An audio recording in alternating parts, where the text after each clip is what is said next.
Here we go. Sightseeing with Dignity Human Rights Art Series 21. Ryan Elizabeth May, slain in a mass shooting terrorism attack at Northern University, DeKalb, February 14, 2008. She was 19 with allegorical sea monsters and one metaphoric wing there.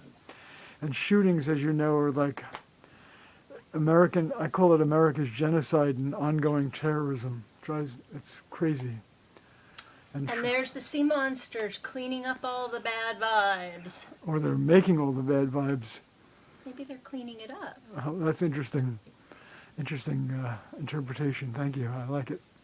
They're cleaning it up, which makes them kind of look scary, but they're like mushrooms. They're like absorbing all the bad. Interesting. It's an entirely new interpretation from my allegorical sea monsters. Thank you very much. Thanks for the work. It's a lot of work. Thanks.